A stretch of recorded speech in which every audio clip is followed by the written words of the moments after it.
দিন দুপুরে একেবারে বিশ্রামগঞ্জ রাজা চৌমুহনী এলাকায় এক ব্যবসায়ীর উপর প্রাণঘাতী হামলার অভিযোগ উঠল এক যুবকের বিরুদ্ধে। অভিযোগ, সেই যুবকের বিরুদ্ধে আরো কয়েকবার এমন অভিযোগ উঠেছিল এবং যে ঘটনা কি ঘটলো আজ যেটা জানা যাচ্ছে, আজ বিশ্রামগঞ্জ রাজা চৌমুহনী এলাকায় অমিত দেববর্মা নামে এক ইলেকট্রিক ব্যবসায়ীর উপর প্রাণঘাতী হামলা করলো বিশ্রামগঞ্জের আদিবাসী কলোনি এলাকার ঠান্ডারাম দেববর্মা নামে এক যুবক। কোনোরকম ভাবে সেখান থেকে পালিয়ে বাঁচে ওই ইলেকট্রিক ব্যবসায়ী। পরবর্তী সময় ঘটনাকে ঘিরে উক্ত এলাকা জুড়ে কিন্তু চাঞ্চল্য ছড়িয়ে পড়ে, অন্যান্য ব্যবসায়ীরা জড়ো হতে শুরু করে। পরবর্তী সময় পরিস্থিতি ব্যাগতিক দেখে সেখান থেকে পালিয়ে যায় ঠান্ডারাম দেববর্মা। দেখুন বিশেষ প্রতিবেদন।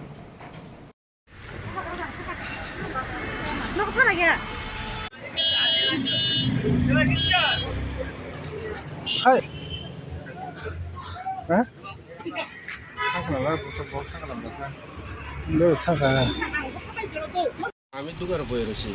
এরপরে মানে জানে না, হঠাৎ করে আয়াসেরা দাও আয়াসেরা আমার গলা মজে দিছে।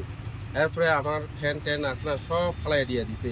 এরপরে আমার হাতে একটা ওই যে ফ্যানের ডাং আছে, এটারে আমি আকাশেরা ডাউটা আকাশি। এখন আমার ওই যে গলাটি আছে না, কোনো রকম বাঁচে আমি। এরপরে আমার বউ আছে, আমার বউ দাও ধরছে। এরপরে দাও দিয়ে আমরা ফ্যান ট্যান ফালাই দিছে। এরপরে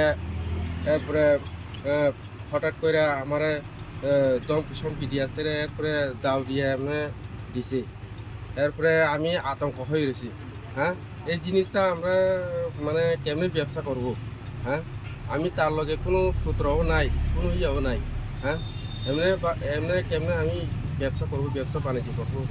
এরপরে আমি তারা আইন পাইবে, আইনি ক্ষেত্রে পাইবে, আইন নিতে হইব, যে আমি আইনে যাইতে হইব।